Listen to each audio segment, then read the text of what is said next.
Declassified. June 15, 1944.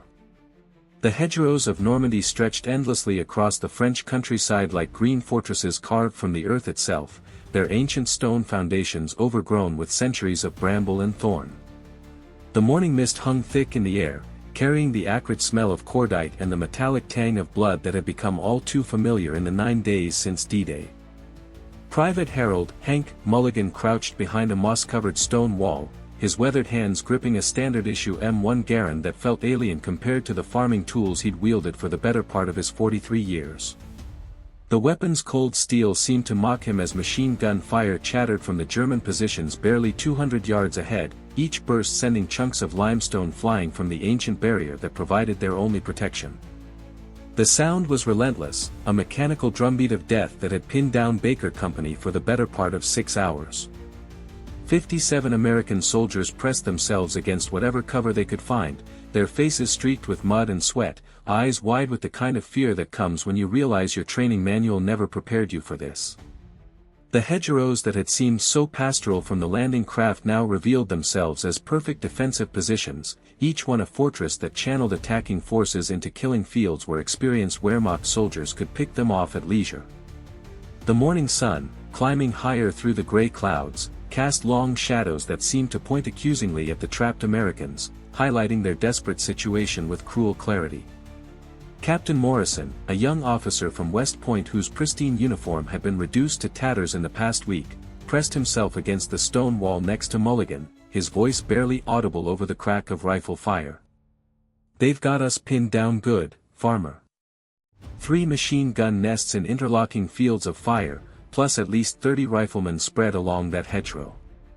Command says we need to take this position before nightfall, or Jerry will bring up reinforcements and we'll be facing a full company by morning." His words carried the weight of impossible mathematics, 57 exhausted Americans against an entrenched position that had already cost them 11 good men in the morning's failed assault. The bodies of those brave soldiers lay scattered in the field between the opposing forces, their sacrifice serving as a grim reminder of what happened to anyone who tried to cross that open ground. The German position was a masterwork of defensive engineering, carved into a hedgerow that had stood since medieval times. The ancient earthwork, topped with centuries of growth, rose nearly 12 feet high and was thick enough to stop anything short of artillery. Stone foundations, laid by Norman farmers generations before anyone dreamed of mechanized warfare, provided additional protection that made the position virtually impregnable to small arms fire. The Wehrmacht soldiers had improved upon nature's fortress with typical German efficiency, cutting firing ports at precise intervals and connecting their positions with communication trenches that allowed them to shift forces as needed. Their machine guns, the dreaded MG-42s that could fire over 1,000 rounds per minute, were positioned to create interlocking fields of fire that turned the open meadow into a death trap. Every blade of grass, every slight depression in the earth, every possible route of advance had been carefully calculated and zeroed in by experienced soldiers who had been perfecting this defensive art since the first days of the war. What made the situation even more desperate was the intelligence that had filtered down from regiment. This wasn't just any German unit holding the hedgerow, it was elements of the 352nd Infantry Division, veteran troops who had been specifically positioned to defend this sector of the Normandy coast. These weren't the green recruits or old men that Allied propaganda liked to portray. They were seasoned fighters who had survived years of combat on the Eastern Front, men who knew every trick of defensive warfare and had the discipline to wait for the perfect moment to spring their traps. Their commander, according to intercepts, was a Major Klaus Zimmermann, a decorated officer who had earned his reputation in the bitter fighting around Stalingrad. Under his leadership, the position had already repelled 2 company-sized attacks in the past 3 days, leaving nearly 40 Allied casualties scattered across the approaches to their fortress. The tactical situation was made even worse by the terrain itself. The meadow that separated the American positions from the German hedgerow was perfectly flat, offering no cover except for a few scattered shell craters that were already zeroed in by enemy mortars. The morning's attack had revealed just how thoroughly the Germans had prepared their killing field. The moment the first squad had risen from cover, the machine guns had opened up with mechanical precision, cutting down 4 men in the first 5 seconds. The second wave had made it perhaps 50 yards before accurate rifle fire from hidden positions had forced them to ground, where they remained pinned until a desperate withdrawal under cover of smoke grenades had brought the survivors back to the starting line. Now, as the sun climbed higher and the mist began to burn away, it was becoming clear that another frontal assault would be nothing short of suicide. Morrison's radio crackled with static before Colonel Matthews' voice cut through the interference, his words carrying the weight of desperate command decisions. "Baker Company, this is regimental. I need that position taken by 1400 hours. 3rd Battalion is being held up on our left flank, and we can't advance the entire line until you clear that strong point. I don't care how you do it, just get it done." The transmission ended with a sharp click that seemed to echo the finality of their situation. 57 men against an impregnable position, with the success of the entire regimental advance hanging in the balance. Around the hedgerow, Mulligan could see the faces of his fellow soldiers, young men mostly, kids who had been working in factories or going to college just months before. They looked to their officers for answers, for some brilliant tactical solution that would get them out of this mess, but the grim expressions on the sergeants' faces told the whole story. There was no clever flanking maneuver, no artillery support available, no reinforcements coming to save them. Just 57 scared Americans and an impossible mission that someone, somehow, had to accomplish. What none of them could have imagined was that the solution to their seemingly hopeless situation lay not in military doctrine or advanced weaponry, but in the simple farming wisdom that Harold Mulligan had learned during decades of working the soil in rural Pennsylvania.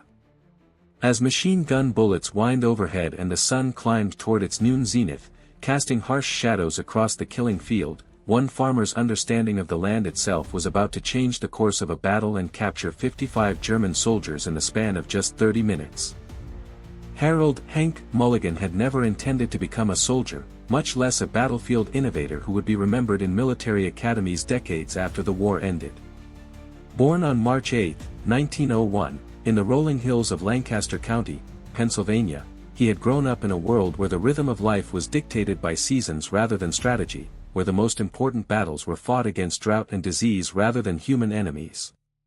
His family's farm, a modest 200 acres of fertile ground that had been in the Mulligan name since his grandfather's arrival from County Cork in 1847, was the center of his universe for the first 40 years of his life. The red barn with its weathered paint and the white farmhouse with its wraparound porch weren't just buildings to Hank, they were anchors that held his world in place, constants that made everything else make sense. The farm specialized in what local agricultural agents called diversified production, which was a fancy way of saying they grew whatever would sell and raised whatever animals could survive the Pennsylvania winters. Hank's expertise lay primarily in soil management and crop rotation, skills he had learned at his father's side during endless summer days spent walking the fields and learning to read the subtle signs that told when wheat was ready for harvest or when corn needed additional water. He could tell you by the smell of the earth after rain whether a field would need additional fertilizer, and he had an almost supernatural ability to predict weather patterns that had made him the unofficial meteorologist for half the county. His neighbors would stop by the farm store on Saturday mornings, ostensibly to buy feed or hardware, but really to ask Hank what he thought about the chances of rain for their Sunday church picnics. What set Hank apart from other farmers in the county wasn't just his practical knowledge, but his innovative approach to solving problems that seemed impossible. When the Great Depression hit in 1929 and crop prices collapsed, most farmers simply tightened their belts and hoped for better times. Hank, however, began experimenting with new techniques that maximized yield while minimizing cost. He developed a system of rotating crops that not only preserved soil nutrients but actually improved them over time, turning marginal land into productive acreage that yielded more per acre than fields that had been farmed for generations. His secret was understanding that every plant takes something from the soil and gives something back, and that nature always seeks balance if you're smart enough to work with it instead of against it.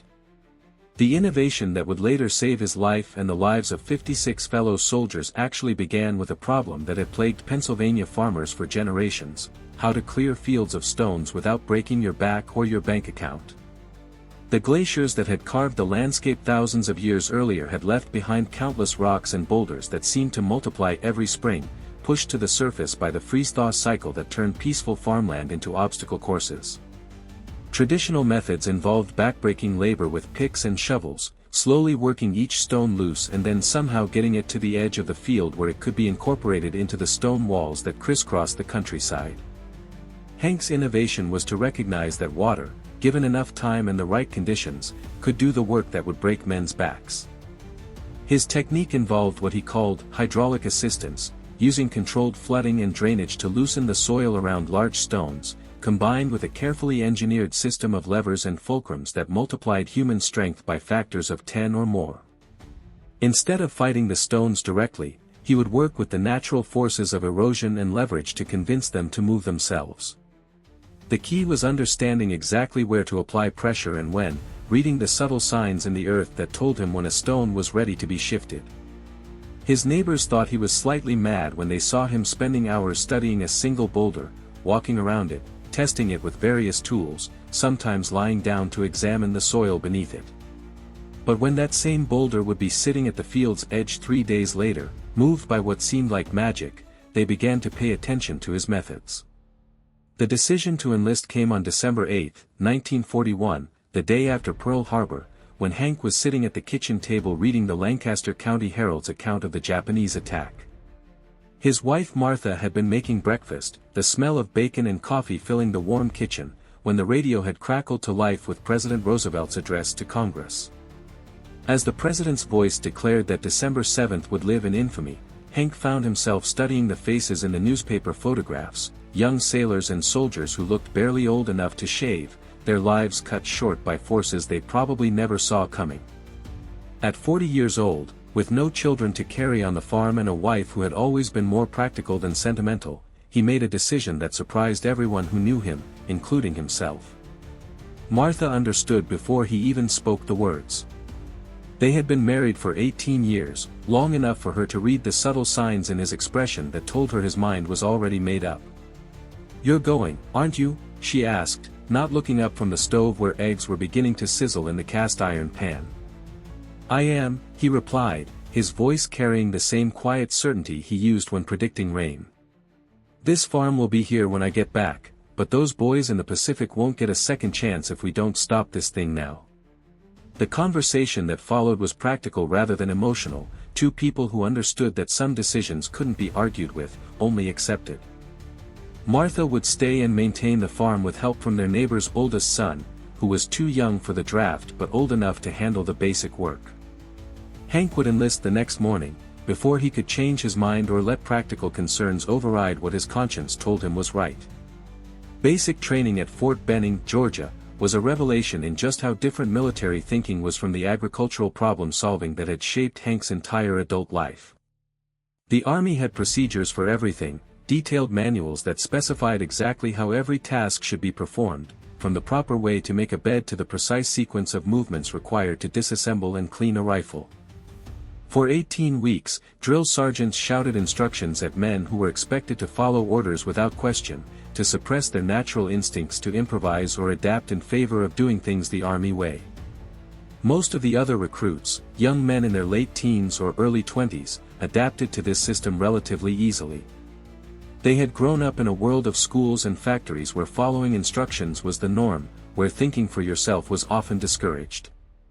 Hank, however, struggled with the rigid structure that seemed designed to eliminate exactly the kind of creative problem-solving that had made him successful as a farmer. When his squad was tasked with crossing a river during a training exercise, he naturally began studying the water flow, looking for the safest and most efficient crossing point. His sergeant, a career soldier named Buck Morrison who had served in the Philippines before the war, immediately shut down this approach. "Mulligan. You don't think, you follow orders.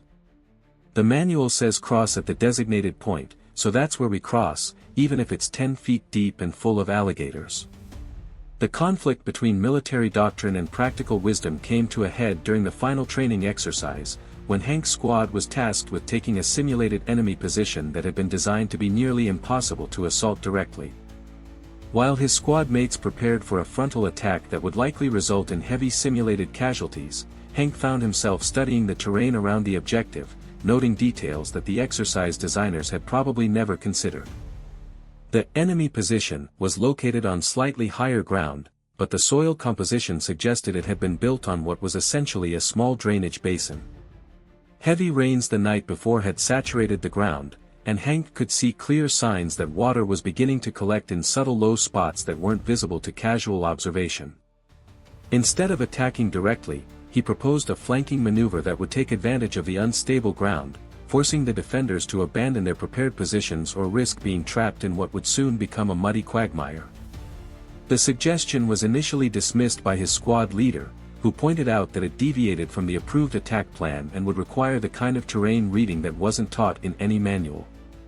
But when the frontal assault predictably bogged down in the face of determined resistance, Sergeant Morrison decided to let the farmer try his approach. What happened next would be talked about at Fort Benning for years afterward. Hank's understanding of water flow and soil composition allowed him to predict exactly where the defenders' positions would become untenable, and his squad was able to capture the objective with minimal casualties while the enemy was struggling to maintain their footing in ground that had turned to soup. It was Captain James Fletcher, the company commander, who first recognized that they had something special in the middle-aged farmer from Pennsylvania. Captain Fletcher, a career officer who had graduated from West Point in 1938, understood that modern warfare would require more than just following established doctrine.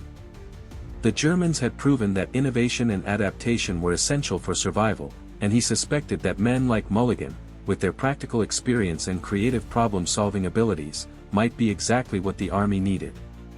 He arranged for Hank to receive additional training in reconnaissance and field engineering, skills that would allow him to apply his natural talents in ways that complemented rather than conflicted with military objectives. When Baker Company received its deployment orders for England in March 1944, Hank Mulligan was no longer just another middle-aged recruit. He was a specialist whose unique skills had caught the attention of officers who understood that the upcoming invasion would test every innovation and adaptation the American military could muster. The transport to England aboard the converted luxury liner Queen Elizabeth was Hank's first experience with the true scale of the war effort that was gathering in British ports. The ship carried over 14,000 soldiers, all bound for the staging areas where they would prepare for Operation Overlord, the massive invasion that everyone knew was coming but nobody was allowed to discuss. The crossing took 6 days through submarine-infested waters, and Hank spent most of the voyage on deck, studying the gray Atlantic and thinking about the farm back in Pennsylvania. Martha's letters, which reached him regularly despite the uncertainties of wartime mail, painted a picture of life continuing its normal rhythm despite the absence that had left such a large hole in their daily routine. The corn was coming up well, she wrote, and the neighbor boy was proving more reliable than they had expected. But between the lines of practical news, Hank could read the loneliness and worry that his wife was too proud to express directly. The staging camps in southern England were unlike anything Hank had ever experienced, vast cities of tents and temporary buildings where hundreds of thousands of soldiers waited for orders that might come tomorrow or next month. The landscape itself reminded him of home in some ways, rolling green hills and small farms with stone walls that looked remarkably similar to those in Pennsylvania. But the constant presence of military activity, the endless convoys of trucks and tanks that rumbled along narrow country roads, the aircraft that filled the skies at all hours, all served as constant reminders that this peaceful-looking countryside was actually the staging ground for the largest military operation in human history. It was during these weeks of waiting that Hank first began to understand how his agricultural knowledge might translate into military applications, as he watched engineers struggle with problems that seemed remarkably familiar to anyone who had spent decades working with soil and water and the fundamental forces that shaped the earth itself. The landing at Normandy on June 6, 1944, was chaos on a scale that no training could have prepared him for, but it was the 9 days of fighting in the hedgerows that followed which truly tested everything Hank thought he knew about problem-solving under pressure. The bocage country of Normandy, with its ancient field boundaries and stone-walled farms, was like fighting in a three-dimensional maze where every turn might reveal another perfect defensive position. The German defenders, many of them veterans of years of fighting on the Eastern Front, had turned each field into a fortress and each hedgerow into a killing ground. It was becoming clear that the war would not be won by following procedures from training manuals, but by men who could look at impossible situations and find solutions that nobody had thought to write down. The hedgerow that had trapped Baker Company on the morning of June 15 was a perfect example of the tactical nightmare that was slowing the Allied advance to a crawl throughout Normandy.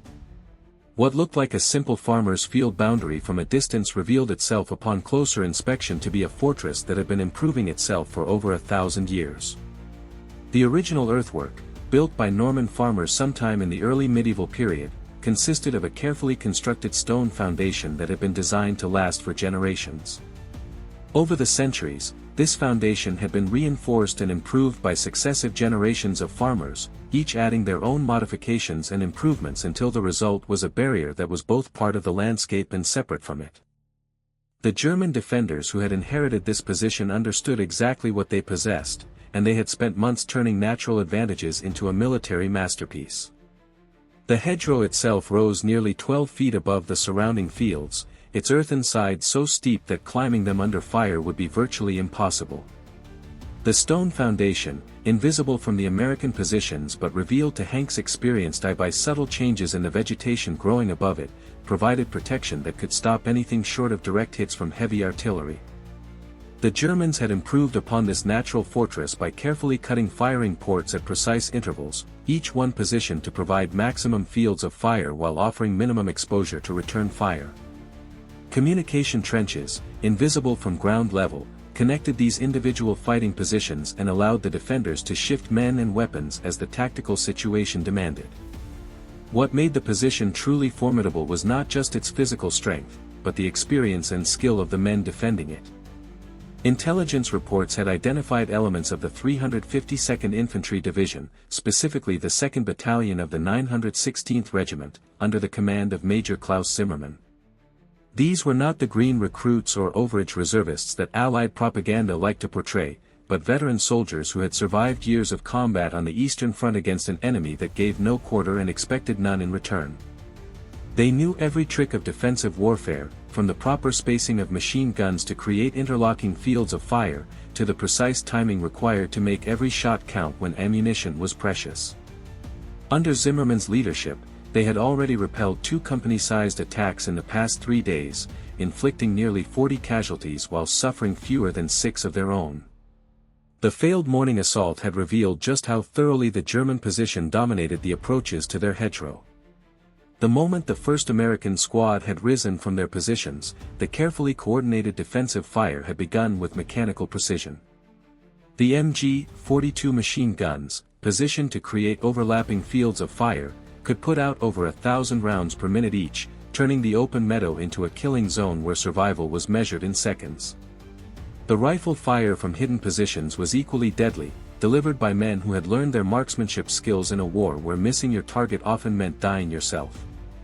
The mortar fire that had followed, dropping perfectly aimed rounds into the shell craters where wounded Americans had taken cover, demonstrated a level of preparation and coordination that spoke of months of careful planning and practice. The tactical situation facing Baker Company was made even more desperate by the intelligence that continued to filter down from regimental headquarters throughout the morning.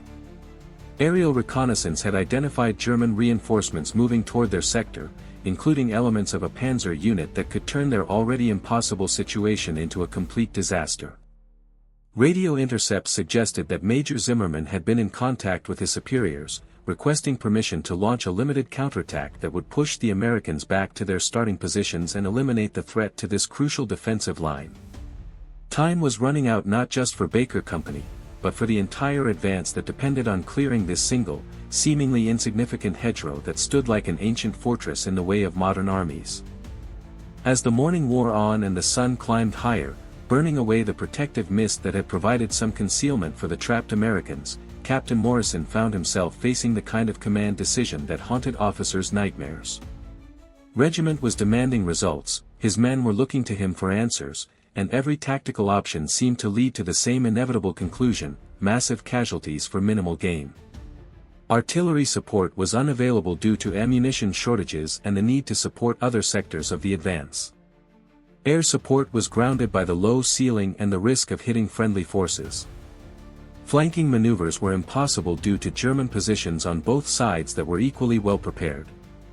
The mathematics of warfare, usually so clear in training exercises, had become a nightmare equation where every variable pointed toward failure. It was in this moment of tactical desperation that Hank Mulligan found himself studying the hedgerow with the same careful attention he had once given to stubborn boulders in Pennsylvania fields. While his fellow soldiers focused on the obvious military aspects of the position, the machine gun nests, the firing ports, the communication trenches, Hank's farmer's eye was reading different signs entirely. The subtle changes in vegetation that revealed the underlying stone foundation. The slight differences in soil color that spoke of centuries of water flow and accumulation. The barely perceptible slope of the land that suggested how water would behave during heavy rain. Most importantly, the signs of recent German engineering work that had altered the natural drainage patterns without the engineers fully understanding the long-term consequences of their modifications. The solution that began forming in Hank's mind was so simple, so fundamentally agricultural in its approach, that it would have been dismissed as impossible by any military engineer who heard it described. But Harold Mulligan had spent decades learning that the most elegant solutions often came from working with natural forces rather than fighting against them, from understanding that water and earth and gravity were more powerful than any human engineering when properly directed. As machine gun fire continued to chatter overhead and the clock ticked toward the afternoon deadline that would bring German reinforcements, one farmer's understanding of the fundamental forces that shaped the earth was about to prove more valuable than all the military doctrine ever written. What Hank had noticed, in his careful study of the German position, was something that would have been invisible to anyone who hadn't spent decades reading the subtle signs of water movement and soil composition. The German engineers, in their efforts to strengthen the medieval hedgerow with modern military improvements, had made a crucial error that violated every principle of drainage and soil management that Hank had learned during 40 years of farming. They had blocked several natural drainage channels with their communication trenches and defensive improvements, creating what agricultural engineers would recognize as a classic water retention problem. The spring rains that had fallen heavily throughout May had saturated the ground beneath the hedgerow, but the blocked drainage meant that water was accumulating in underground pockets rather than flowing away naturally. The technical brilliance of Hank's solution lay in its fundamental simplicity and his understanding of hydraulic pressure that came from decades of managing water flow on his Pennsylvania farm. Every farmer who worked clay-heavy soil knew that water moved through earth in predictable patterns, following the path of least resistance and accumulating in areas where drainage was inadequate. When that accumulated water was given a sudden outlet, the pressure release could move enormous amounts of earth and stone with explosive force. Hank had seen this phenomenon countless times during spring floods, when beaver dams would suddenly fail and release accumulated water that could carve new creek beds and move boulders the size of automobiles. The key was understanding exactly where the water was accumulating and how to create the sudden drainage that would release that accumulated pressure all at once.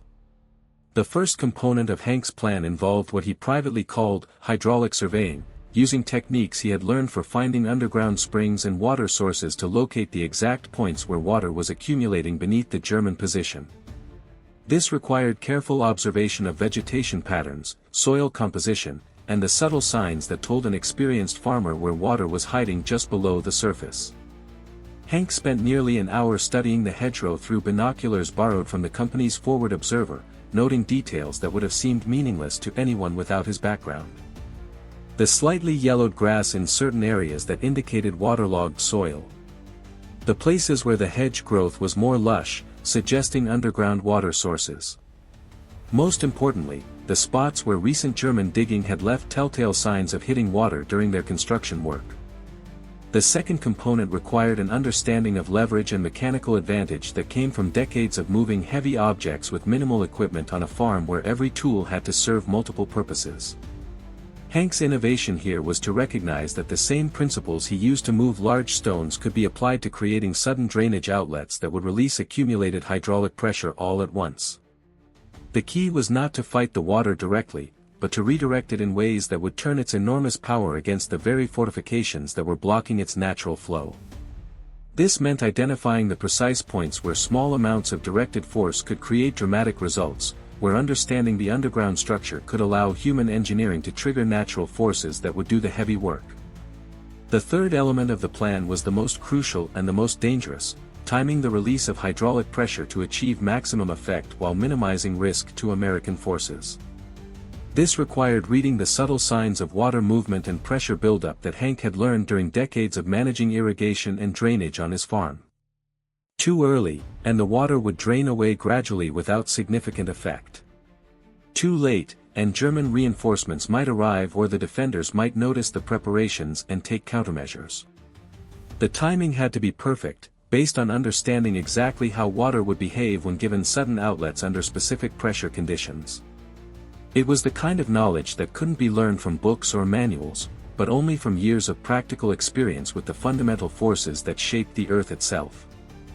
The materials Hank needed for his plan were surprisingly simple and readily available from the equipment that Baker Company carried as standard gear.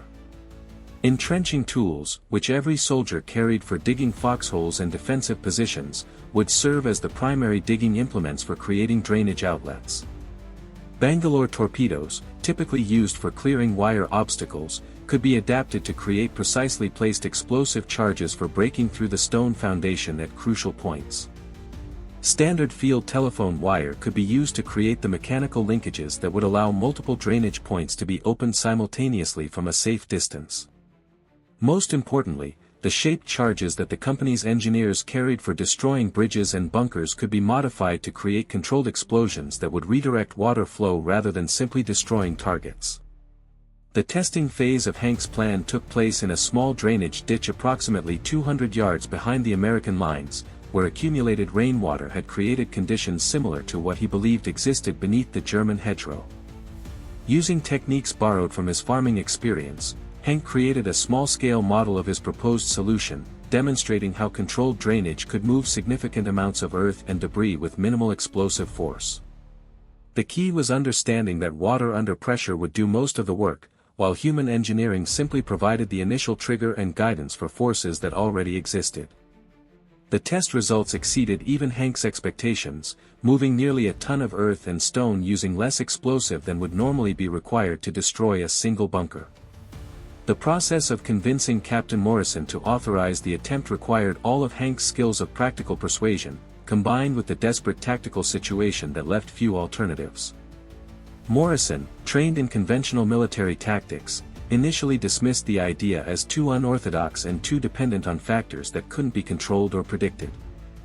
But when Hank demonstrated his small-scale test and explained the underlying principles in terms that related to engineering concepts Morrison remembered from his West Point education, the captain began to understand that they might be dealing with something that transcended conventional military wisdom.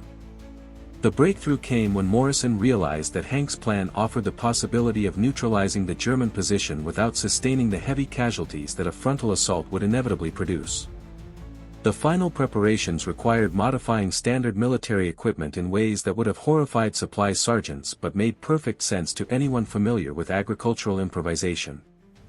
Bangalore torpedoes were carefully repositioned to create shaped charges that would break through stone foundation at precise points where water pressure was highest. Field telephone wire was rerouted to create mechanical triggers that could be activated simultaneously from a position that offered protection from both German fire and the hydraulic effects that Hank predicted would follow. Entrenching tools were modified with longer handles improvised from broken rifle stocks, creating the leverage necessary to open drainage channels quickly and precisely. Most importantly, timing devices improvised from watch components and explosive delay mechanisms were set to coordinate multiple release points with split-second precision.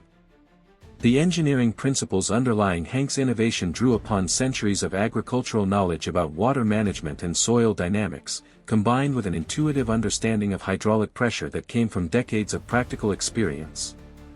The medieval farmers who had originally built the hedgerow foundation understood these principles instinctively, designing their field boundaries to work with natural drainage patterns rather than against them. The German military engineers who had modified the position possessed technical expertise but lacked the practical experience that would have warned them about the long-term consequences of blocking natural water flow. Hank's solution essentially returned the water to its natural patterns while using the accumulated pressure to achieve military objectives that conventional tactics could not accomplish. The physics of the operation were straightforward to anyone familiar with hydraulic principles, but the practical application required understanding exactly how water behaved under specific soil and stone conditions. Accumulated groundwater, trapped by blocked drainage and recent heavy rains, had created underground pressure that was seeking release through any available outlet. By creating multiple simultaneous outlets at precisely calculated points, Hank's plan would allow that pressure to be released in a coordinated fashion that would undermine the foundation of the German position while creating conditions that would force the defenders to abandon their carefully prepared fighting positions. The key was understanding that the water would do the heavy work, while human engineering simply provided the initial guidance for forces that already existed beneath the surface.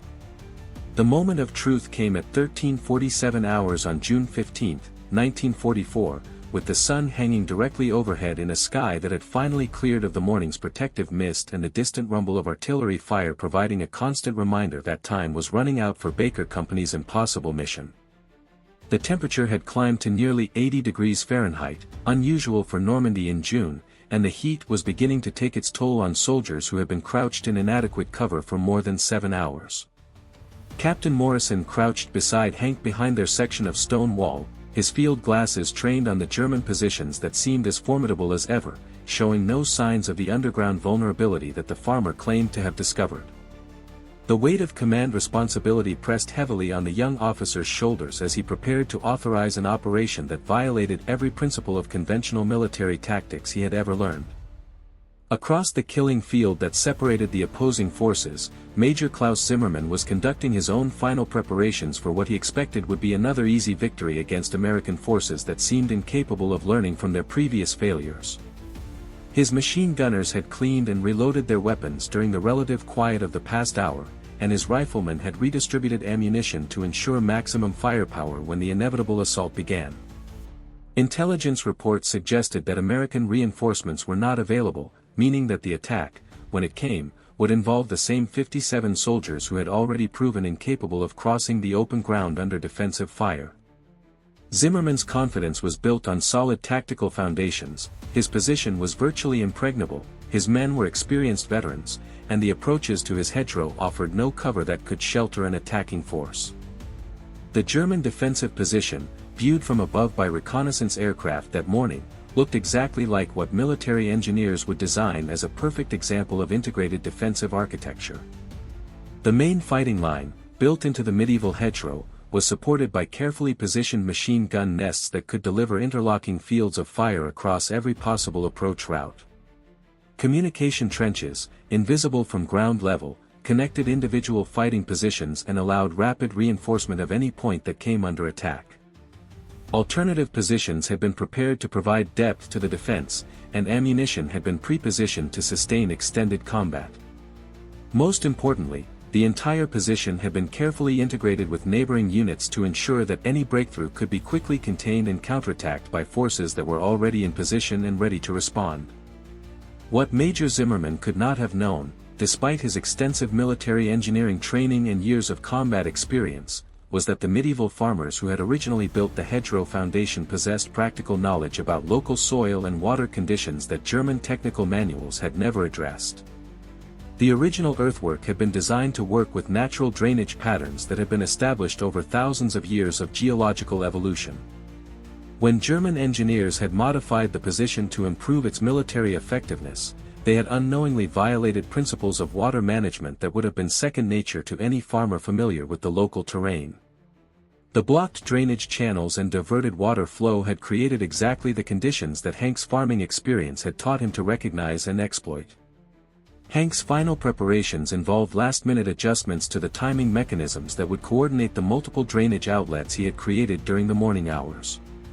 Each drainage point had been carefully positioned based on his analysis of where underground water pressure was highest, using techniques for finding hidden springs that he had learned during decades of farm water management.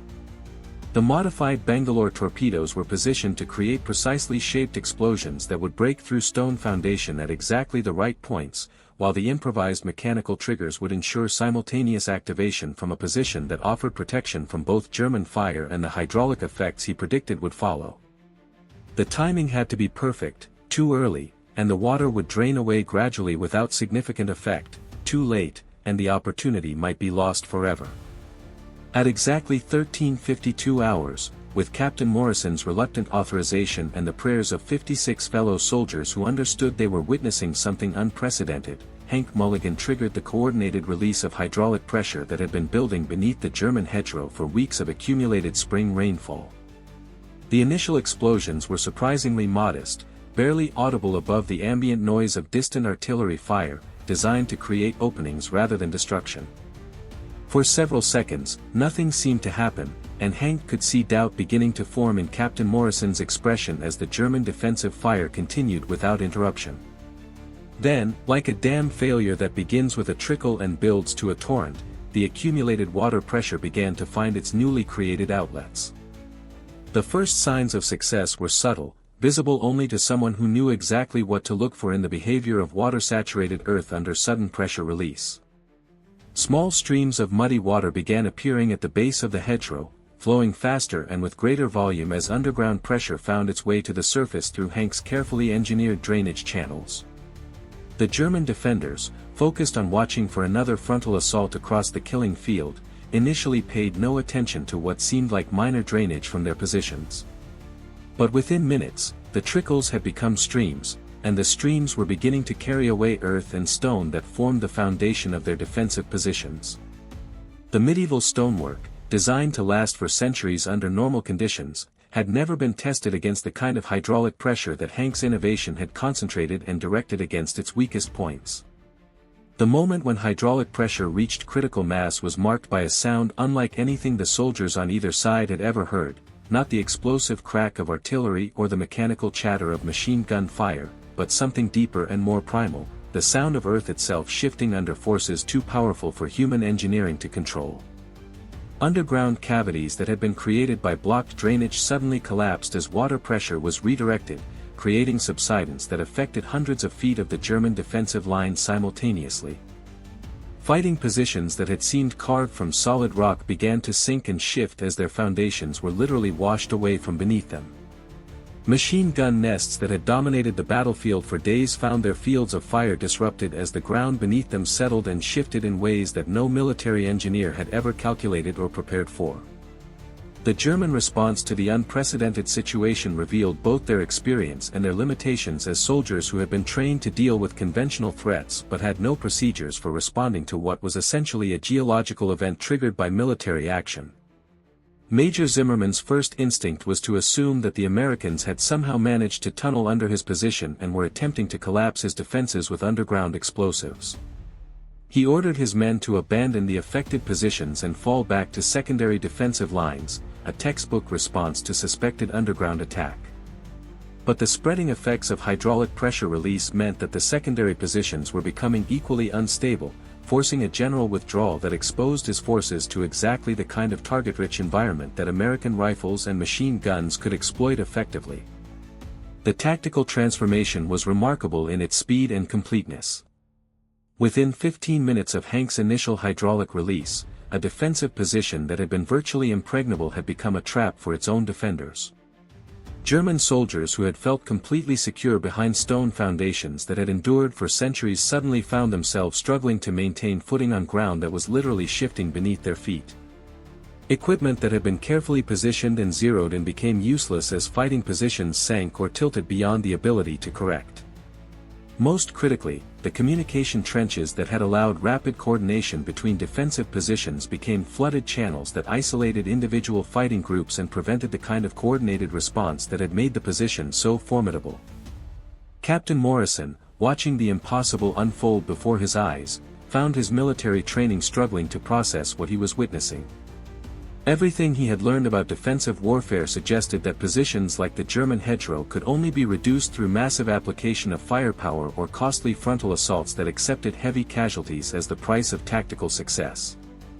But Hank's agricultural innovation had achieved in minutes what conventional military tactics might have required hours to accomplish, and at a cost measured in modified equipment and creative engineering rather than American lives.